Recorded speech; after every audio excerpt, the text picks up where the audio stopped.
Fala galerinha, tudo bem com vocês aí? Quem está falando aqui é o professor Gustavo Trivedi Anselmo Muraski e hoje nós vamos apresentar a aula número 23, certo? Não esqueçam lá de fazer a parte da plataforma de vocês, do Classroom, né? Não esqueçam de acessar a plataforma Classroom. Não esqueçam de marcar a presença de vocês, certo? Não esqueçam de fazer as suas atividades também, obviamente na plataforma. E quem estiver buscando, né, as atividades na escola, não esqueçam de entregar para o seu professor, né, e na escola também aí, belezinha? Gente, vamos começar então a nossa aula? Vamos lá, vamos dar uma retomada na nossa aula anterior. Bem, nós falamos na aula anterior sobre as leis de Newton, né? Nós tínhamos comentado sobre essas aulas sobre a primeira lei de Newton e a segunda lei de Newton. Vamos dar uma recapitulada um pouquinho sobre essas leis aqui. Gente, na primeira lei de Newton nós estamos falando sobre a situação de equilíbrio, certo? A situação de equilíbrio que fala basicamente sobre a ideia de que um corpo ele tende a estar nesse estado de equilíbrio estático, que é quando ele está em repouso, ou equilíbrio dinâmico. A segunda lei de Newton, basicamente, ele fala que nós podemos mudar essa situação de equilíbrio, certo? Que é quando nós aplicamos uma força. E essa força, ela pode causar uma mudança na sua direção e ou no seu sentido, ou no seu módulo, né? Na sua intensidade, ou nos três ao mesmo tempo, certo? Essa basicamente seria a segunda lei de Newton, na variação na quantidade de movimento, enquanto na primeira nós estamos falando na conservação da quantidade de movimento. Belezinha? Vamos lá. E quando nós mantemos a massa constante, nós podemos aplicar essa equaçãozinha aqui que fala que a força resultante é igual a massa vezes a aceleração. Ok? Hoje, gente, nós vamos falar sobre os tipos de força, né? Quais são os tipos de força em questão? E hoje nós vamos falar basicamente sobre a força-peso, sobre a força normal e a força-tração. Beleza? Então vamos dar continuidade aqui aos nossos estudos. Bem, primeiro, para a gente poder entender quem são essas forças, nós vamos entender, né, os tipos de força, né, a classificação dessas forças. Bem, primeiro nós temos as chamadas forças de contato. As forças de contato, como o próprio nome já diz, são forças que ocorrem com a interação de corpos, né? Como está sendo mostrado no slide, em que você tem, por exemplo, a força normal, que seria quando você tem contato entre superfície, a força de tração, como por exemplo ocorre com a corda, e a força de atrito, né, que ocorre entre superfícies devido à sua rugosidade. Nós temos também as chamadas forças de campo, que ocorre com a interação entre corpos, mas sem que haja esse contato, que são exemplo como a força magnética, né, o que ocorre com os ímãs, e a força gravitacional, né, que ocorre devido à atração da massa, né, a chamada lei da gravitação universal de Newton, por exemplo, explicada em que massa atrai massa, certo? Também nós temos aqui, que vocês vão estudar, né, posteriormente, a força eletrostática, certo? Que é a famosa energia, entre aspas, energia eletrostática, certo? Vamos lá. Vamos estudar um pouquinho mais aqui. Dando continuidade aos nossos estudos, nós temos a chamada força-peso. Bem, a força-peso é a força de atração sobre corpos com massa, quando mergulhados em um campo gravitacional. Podemos dizer que a força-peso, representado por um P maiúsculo, né, o vetor P, de um corpo, é a força gravitacional que corpos celestes o atraem. Ok? Bem, se vocês forem analisar aqui, nós temos uma aplicação, né, na verdade, da segunda lei de Newton. Observem que nós fizemos uma substituição. Nós pegamos a fórmula do F igual a m vezes A, certo? E substituímos a força pelo peso e a aceleração pela gravidade, certo? Então nós fizemos inclusive isso aqui no slide, né? Então fizemos aqui a substituição, substituímos o A pela aceleração na gravidade e fica essa fórmula aqui, P igual m vezes G, certo? E que nós temos essa formulazinha aqui que vocês estão vendo aqui, certo? Isso aqui vale, na verdade, para qualquer corpo celeste. Mas nós fizemos muito para a Terra aqui, né? Porque afinal, nós moramos na Terra, né? Obviamente. E aqui nós temos a gravidade da Terra.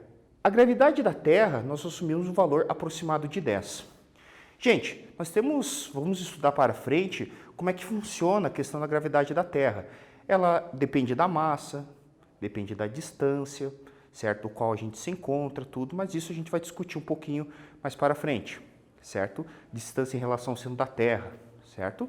Nós vamos discutir isso um pouquinho mais para frente. Mas aqui o valor dela real, né, o valor padrão é 9,81.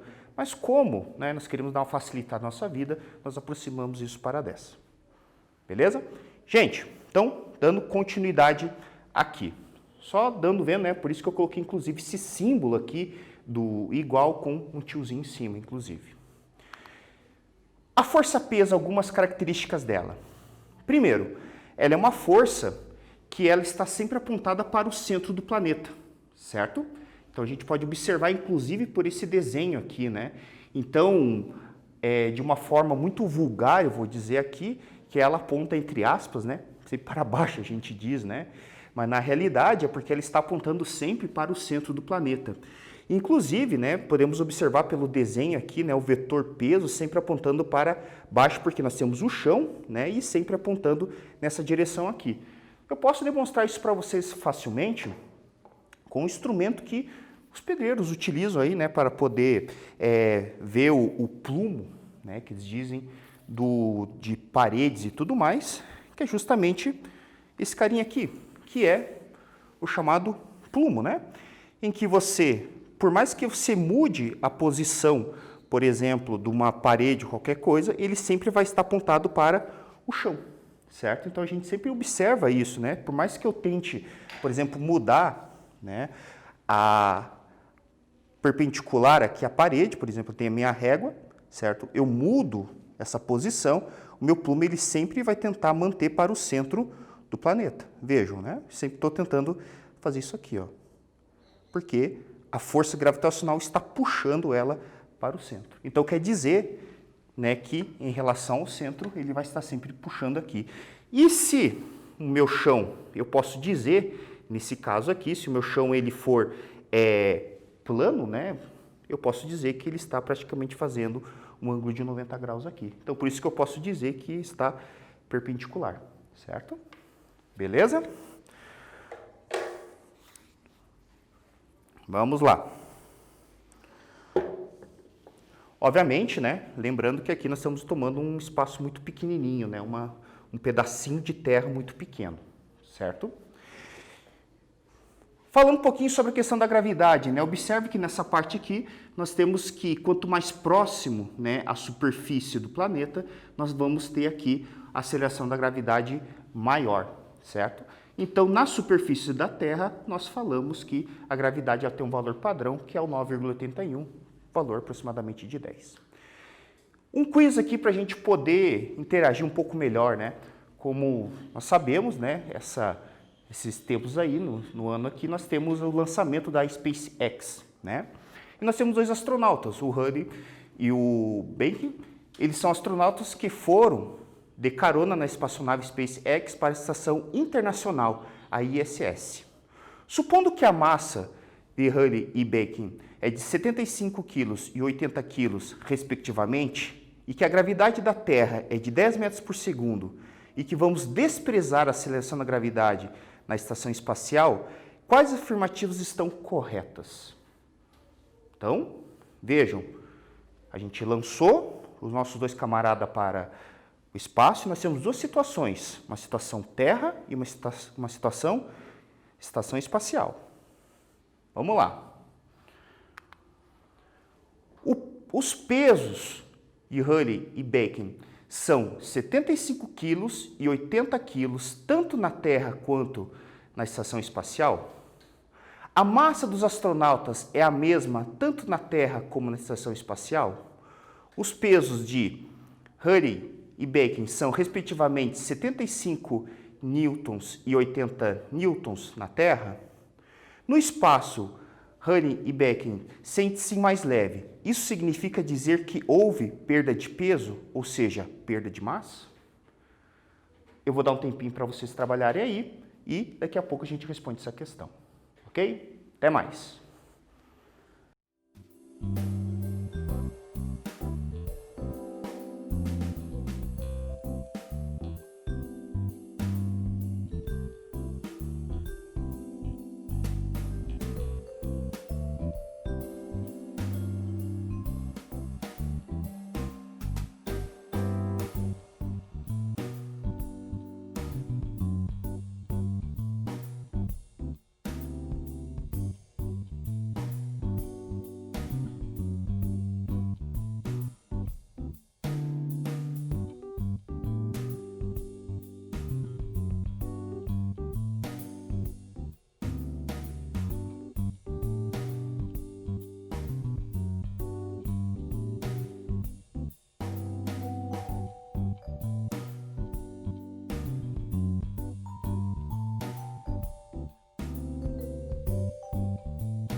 E aí, gurizada? Conseguiram fazer o exercício?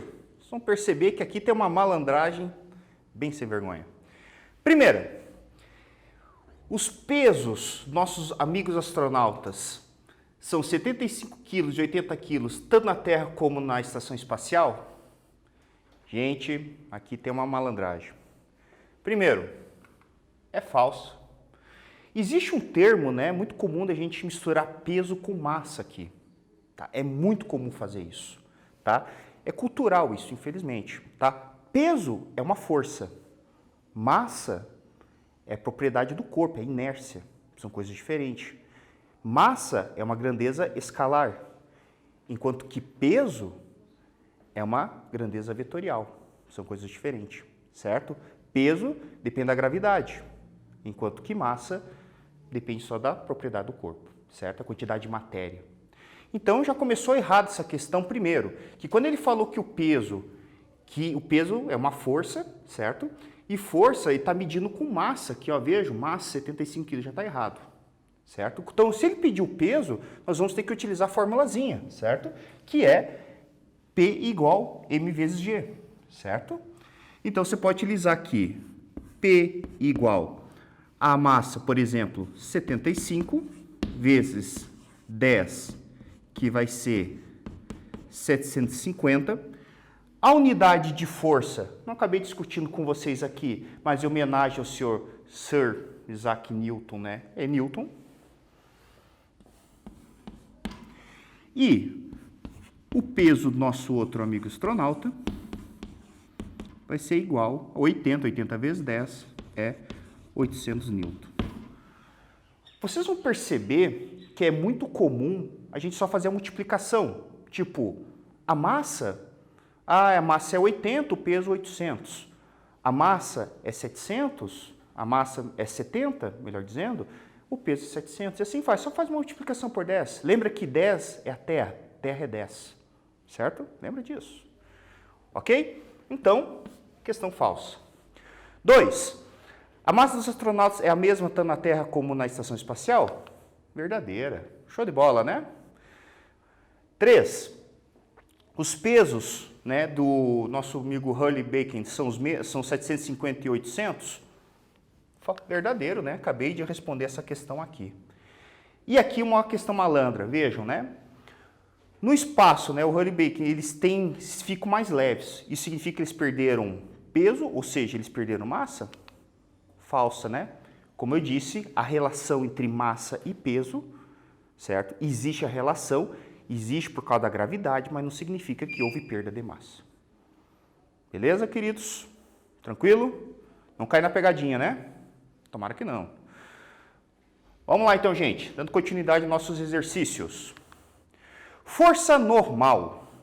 A força normal ou reação normal é qualquer força de contato da superfície de dois ou mais corpos quando encostados uns nos outros, certo? Bem, essa força normal depende da compressão entre as superfícies e a direção dessa força normal é perpendicular à superfície, no ponto onde se dá o contato, certo? Bem, então se vocês observarem aqui, inclusive no slide, você tem, por exemplo, um corpito, certo? Um corpo, tem a superfície dele representado por essas linhas pretas, e a força normal ela é sempre, nesse caso, perpendicular, é uma força de reação dessa superfície.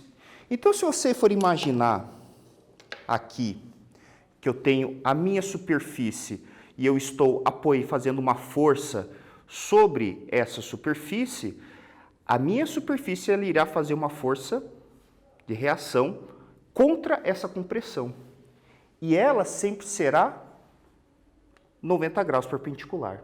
Então, ela vai acompanhar um ângulo de 90 graus, certo? Como está aqui, ó, sempre dessa forma. Então, se eu mudar a posição desse ângulo, né, então imagina, por exemplo, que eu tenho a força peso, por exemplo, desse meu pezinho aqui, certo? Ela está apontada para onde?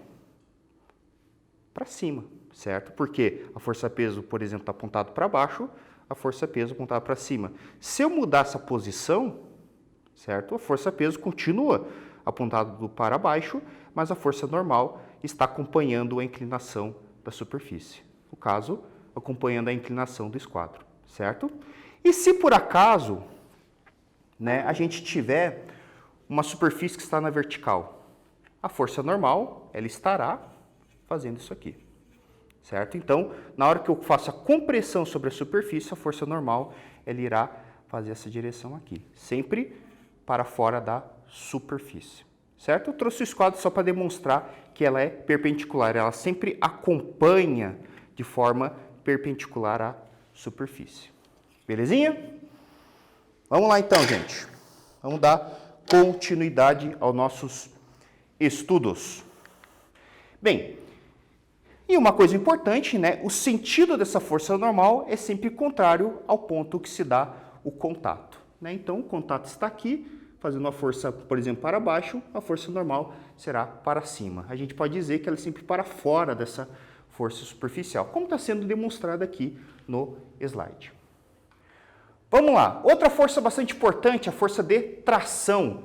A força de tração, ela ocorre em cabos, normalmente, né, fios e cabos, e ela é uma maneira de você transmitir, certo, a força que que é aplicada sobre esses elementos, certo? Então, ela tem a função de transmitir essas forças que é transmitir na sua extremidade. Então, vocês podem perceber aqui esse lustre, né? Então, você tem aqui A força peso, por exemplo, que seria o peso do lustre, ela é transmitida sobre o cabo, certo?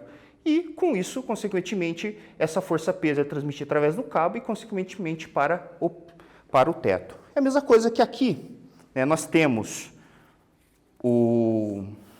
aqui a força peso dessa chumbadinha, né? Do peso aqui do plumo. Temos a corda e a corda fazendo a mesma jogada. Tem a força peso e a transmissão dessa força é feita através da corda. Bem, vamos falar um pouquinho aqui sobre o sentido das forças, né? A intensidade da força tração depende da força que traciona o fio. A direção é a mesma da direção do fio, certo? Ou seja, está na linha de direção do fio. O sentido se dá, o sentido é que se traciona, ou que puxa o fio. Por exemplo, a força peso está puxando para baixo, é a força que vai estar puxando, por exemplo, o teto para baixo. Beleza. Com relação agora à parte dos planos inclinados, né? Só a gente poder um parênteses aqui para a gente poder entender um pouquinho melhor. Quando a gente tem um plano inclinado, é bastante comum a gente fazer a decomposição dessas forças, certo? É bastante comum ter que fazer isso. O que acontece? Nesse caso, a necessidade de fazer a decomposição de forças. Por quê? Porque, por exemplo, a força-peso nessa situação, ela está fazendo uma participação tanto no eixo, por exemplo, da descida, aqui, por exemplo, desse plano, quanto também na parte vertical aqui, né? Então, ela tem vários componentes, onde que ela atua, por exemplo, tanto aqui nesse eixo, né, que está deslizando, quanto também ela participa na parte da força normal, né, em que ela está, na realidade, como posso dizer para vocês, ela está fazendo uma compressão sobre a superfície, certo? Então, ela está fazendo uma compressão sobre essa superfície aqui. Não está fazendo totalmente uma força de compressão sobre a superfície, está fazendo uma parcela dessa compressão. Para a gente poder entender quanto que ela faz, irá depender do ângulo. E aí eu posso aplicar as funções trigonométricas, sendo que eu sei que o ângulo dessa inclinação é o mesmo daqui, certo? E com isso, eu posso simplesmente fazer umas relações trigonométricas do tipo seno e cosseno, velho seno e cosseno, né? Do tipo assim, o peso está aqui, aqui nós vamos fazer o famoso PY, aqui teremos o PX, eu posso fazer uma transferência desse ângulo daqui para baixo e nós teremos as funções seno, cateto oposto pela hipotenusa, que fazendo essa composição teremos isso, Px é igual a peso vezes seno, ou a função cosseno, em que nós teremos o seguinte, cosseno será igual a cateto adjacente pela hipotenusa, que nós teremos no caso Py, que é o cateto adjacente pela hipotenusa, certo? Que será Py por P, que será igual, Py é igual a peso vezes cosseno, certo? Mas isso a gente vai ver um pouquinho mais para frente também, quando trabalhar com alguns casos mais específicos. Só para dar uma lembradinha sobre essa questão de vetores com vocês aí, ok? Vamos aqui falar um pouquinho sobre exercícios. Vamos lá. Um bloco A de massa igual a 2 kg é colocado sobre um bloco B de massa igual a 4 kg, como mostra a figura. Sabendo-se que o sistema permanece em repouso sobre uma mesa, calcule a força que a mesa exerce sobre o bloco B em newtons. Vamos lá. Qual é o nome dessa força que a mesa faz? Lembre-se disso.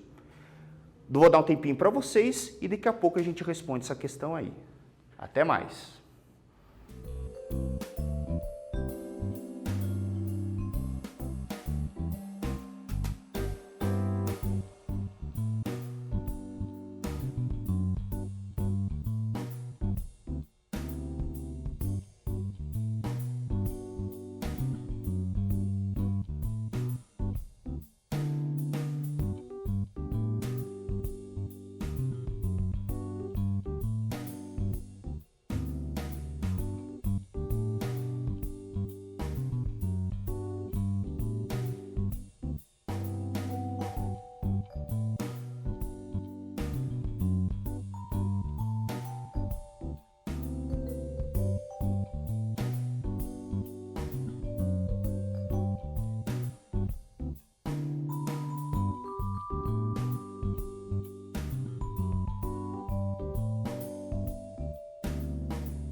E aí, pimpolhada, conseguiram resolver o exercício?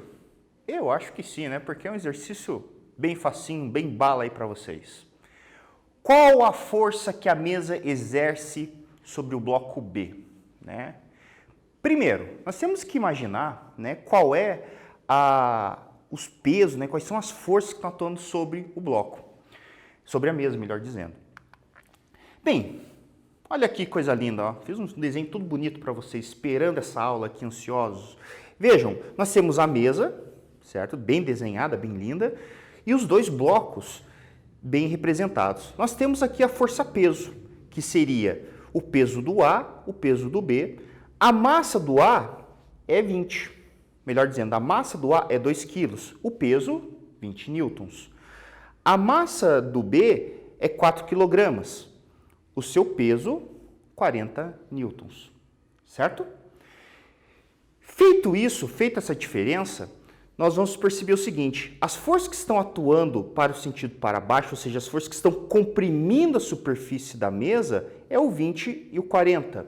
E a força que a mesa tem que fazer é uma força de compressão, no caso é uma força que tem que ser contra essa compressão, é chamada força normal, ela será atuada para cima.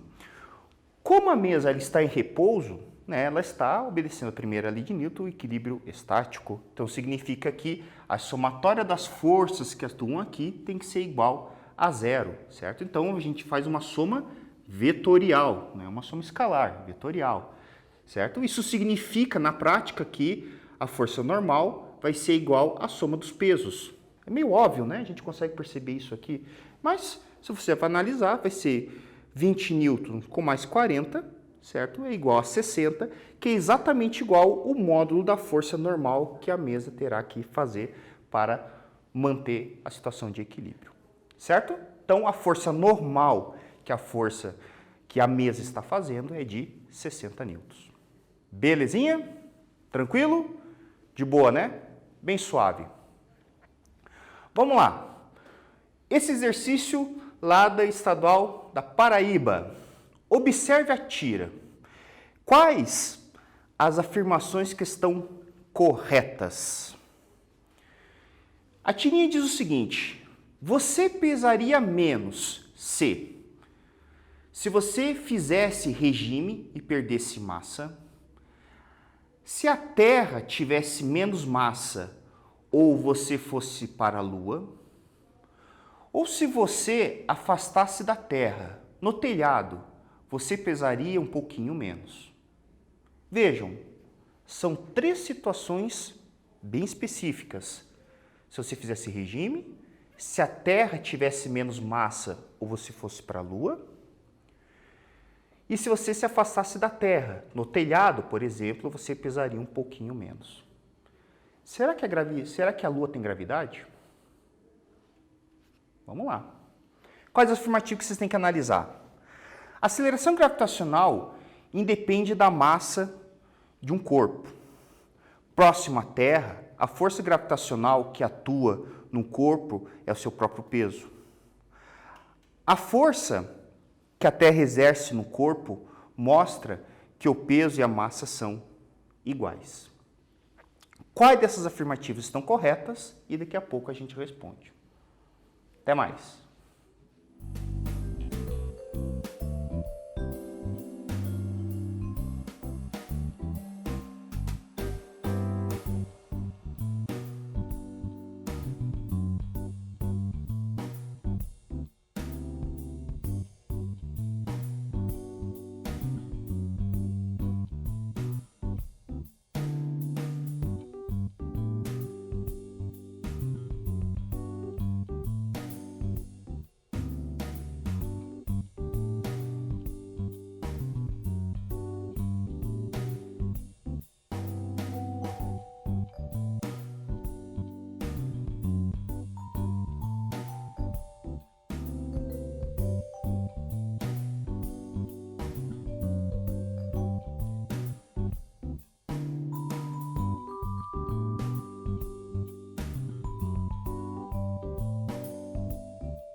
E aí, gurizada? Fizeram? Rapidinho aqui para a gente poder ir finalizando, só que tem mais um exercício ainda. Essa questão aqui, a aceleração da gravidade depende da massa de um corpo? Verdadeira. A gravidade não depende da massa do corpo, depende apenas da massa e, na verdade, do tamanho do corpo celeste, não da nossa. Essa questão aqui, verdadeira também, porque próximo à Terra, a força gravitacional que atua no corpo é o seu próprio peso. Sim, a gente vai entender um pouquinho isso mais para frente, na hora que a gente estudar sobre a gravitação universal, certo? E a terceira, a força que atua na Terra, que a Terra exerce sobre um corpo, mostra que o peso e massa são propriedades iguais? Não, né? A gente acabou de falar que massa e peso são propriedades distintas. Uma é vetorial, peso, e a outra é uma grandeza escalar. Beleza? Vamos lá, gente. Dando continuidade ao nosso exercício. Nós temos mais uma aqui, um exercício da PUC. O objeto de massa igual a 1 kg, pendurado no teto por um cabo rígido de massa desprezível. O objeto encontra-se imóvel e a aceleração da gravidade no local é 10. A tração no cabo e a aceleração do objeto é, respectivamente, 5 newtons e 0 metros por segundo, B, 5 newtons e 10 metros por segundo, C, 10 newtons e 0 metros por segundo, D, 10 newtons e 10 metros por segundo, ou E, 0 newtons e 0 metros por segundo. Determine a tração do cabo e a aceleração do objeto, que daqui a pouco a gente volta e respondemos essa questão. Até mais!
Pessoal, responderam a questão aí?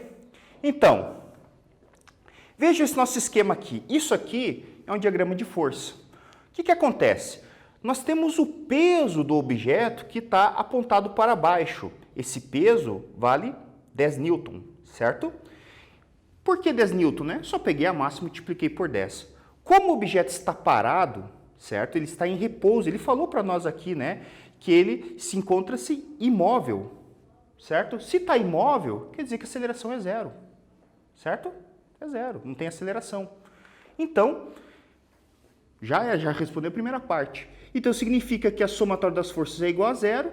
Isso significa que a tração e o peso são iguais, para que a gente possa manter essa condição se satisfaça essa condição aqui. Ou seja, a tração e peso são iguais, obviamente, tração é igual ao peso 10 newton. Beleza, gente?